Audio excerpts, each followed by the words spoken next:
If you've watched the Yu-Gi-Oh anime as a kid, there's a chance you've been led to believe that attack and defense points of monsters are some of the most important things in a duel.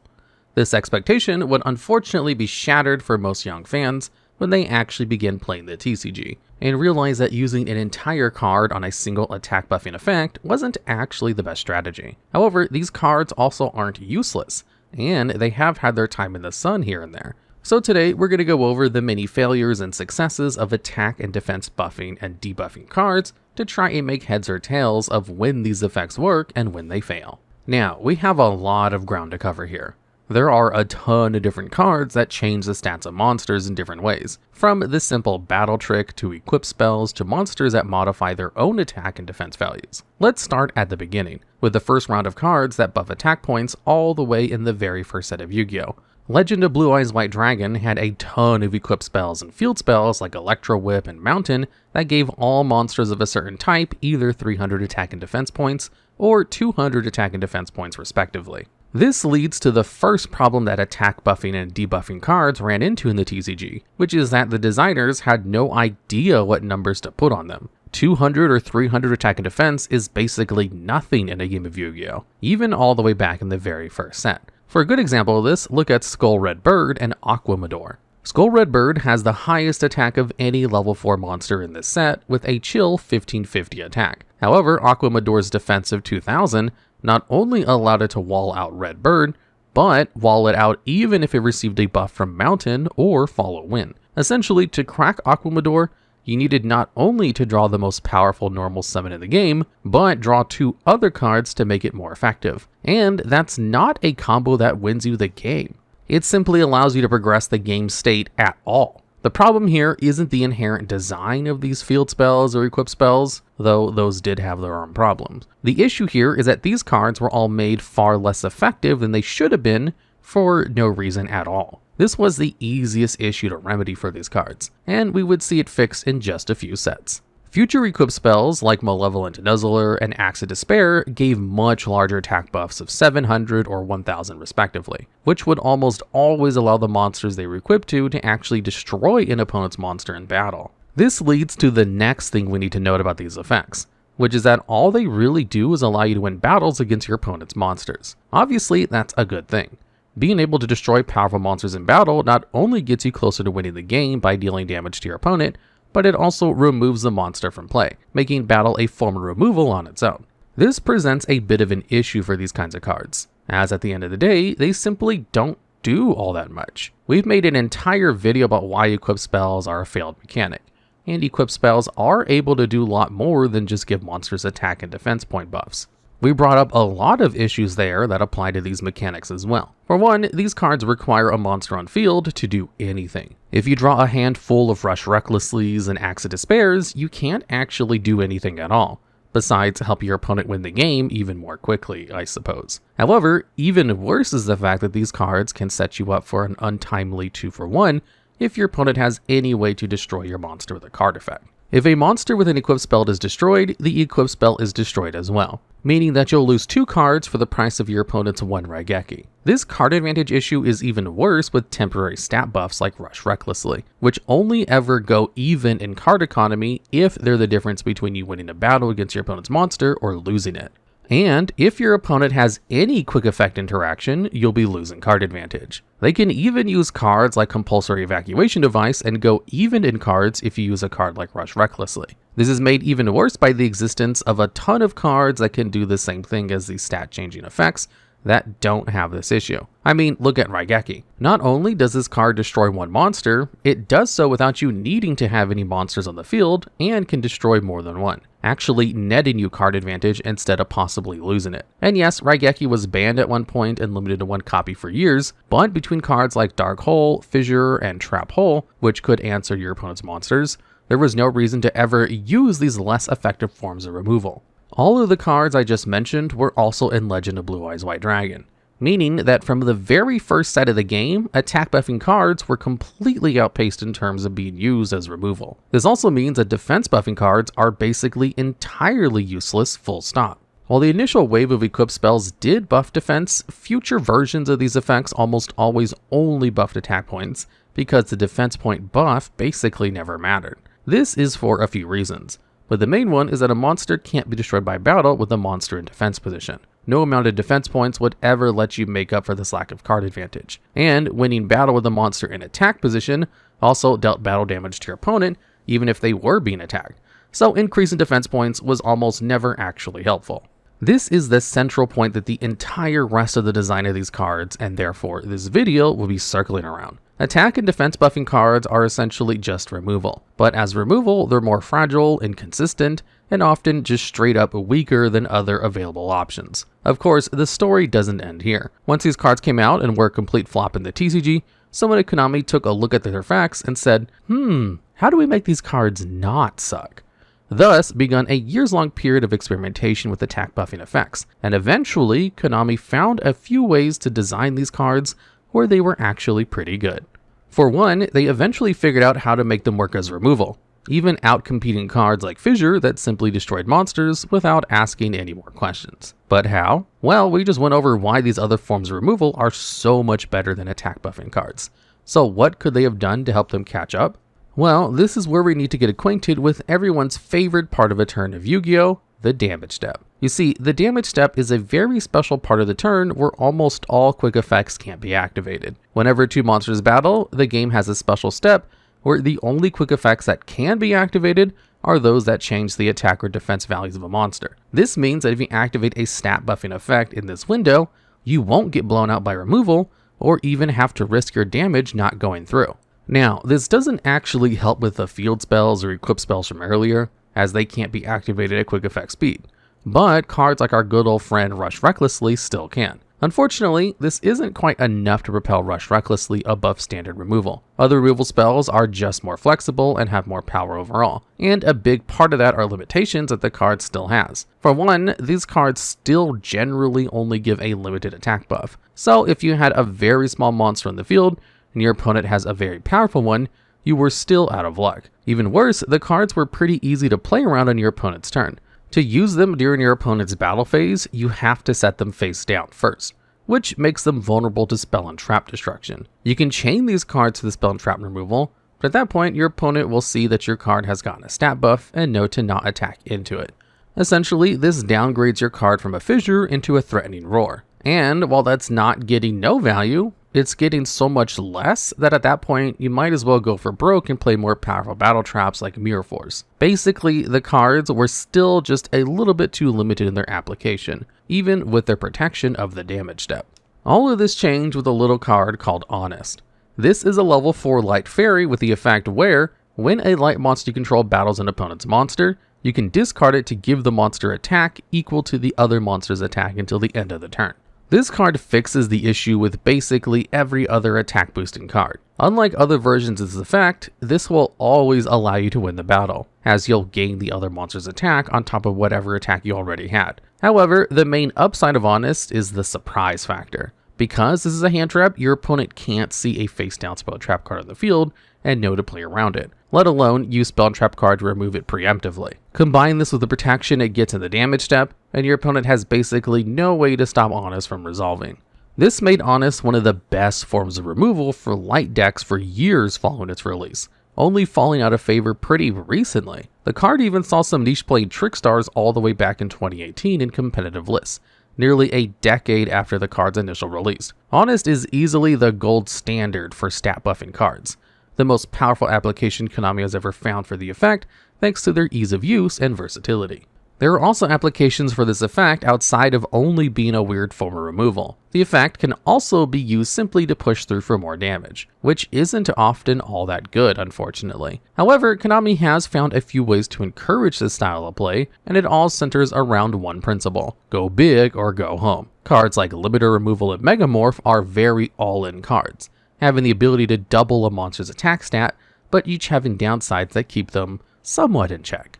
Limiter Removal doubles the attack of all your machine-type monsters, but destroys them all in the end phase. Megamorph is an equip spell that only doubles the attack of a monster while you have less life points than your opponent, and halves its attack otherwise. However, both of these cards still have had applications in a variety of OTK strategies throughout the years. Limiter Removal was in consideration for basically any machine-based strategy until fairly recently. as the sheer amount of damage it can allow the decks to put out can't be ignored. Megamorph was used in the Demise OTK, which would summon Demise the King of Armageddon and use its effect to pay 2,000 life points and destroy all other cards on field. Then they would special summon Doomdozer with its own effect by banishing 2 insect monsters from the grave and equip it with Megamorph. By paying 2,000 life points, that means your life points should be less than your opponent's, meaning that Doomdozer's attack would be doubled from 2,800 all the way up to 5,600. Conveniently, 5,600 plus 2,400 is exactly 8,000, meaning this combination did lethal damage to your opponent.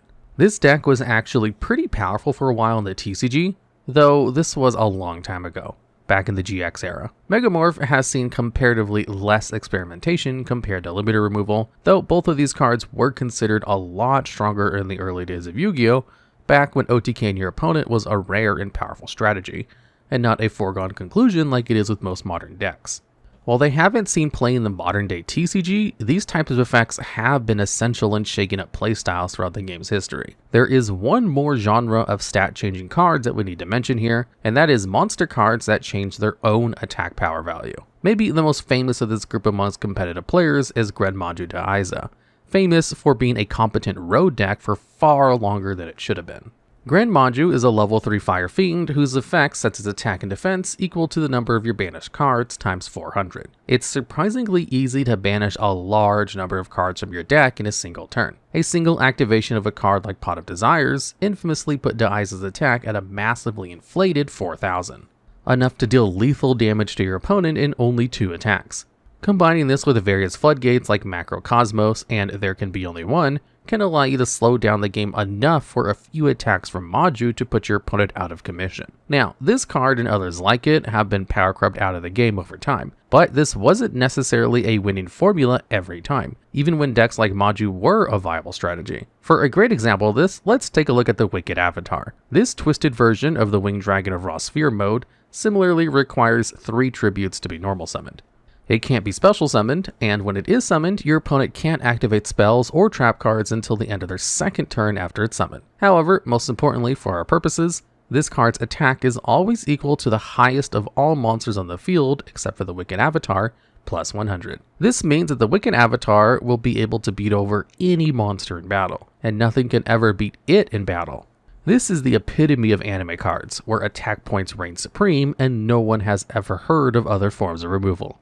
Even if the Wicked Avatar wasn't almost impossible to summon, it still wouldn't see play in competitive Yu-Gi-Oh! At least not without the lingering floodgate it applies to the field on summon. Stopping your opponent from using spells or traps for 2 turns is so strong that players would play it just for that if it were consistent to summon on turn 1. The attack setting effect is actually all but useless. The reality is that it simply doesn't deal enough damage to actually end the game in a reasonable number of turns, unless you go through the effort of summoning another powerful boss monster, at which point the Wicked Avatar is completely redundant.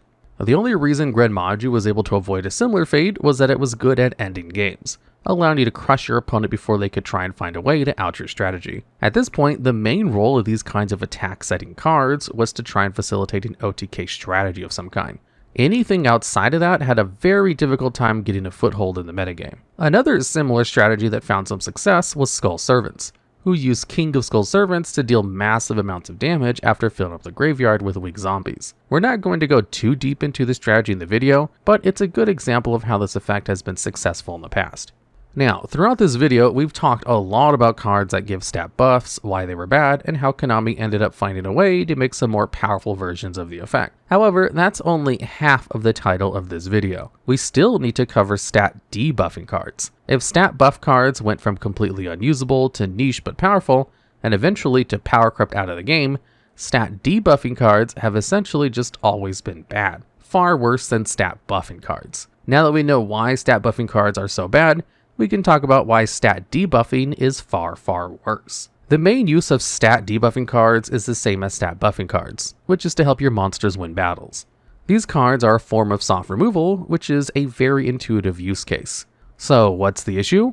Well, simply put, why would you ever debuff an opponent's monster when you could instead buff your own? Mathematically, decreasing an opponent's attack by 1,000 and increasing your own by the same amount do the exact same thing. The winner of a battle would be the same either way, and the loser could take the same amount of battle damage. However, if you're attacking directly, you can't use them to increase your damage and possibly push for game. Essentially, the cards do the exact same thing, except that debuffs can't be used to OTK your opponent. Things actually get worse though, because a permanent stat buff to one of your monsters can be used over and over again for more value. This discrepancy is even worse with cards like Armed Samurai Benkei, that can make multiple attacks each battle phase, as you can really maximize the value from an attack buff with one of these monsters. You can't do the same with an attack drop. In other games, there are some reasons why you'd prefer a debuffing effect to a buffing effect, like in Magic the Gathering, cards like Grasp of Darkness that reduce a creature's power and toughness by 4 each,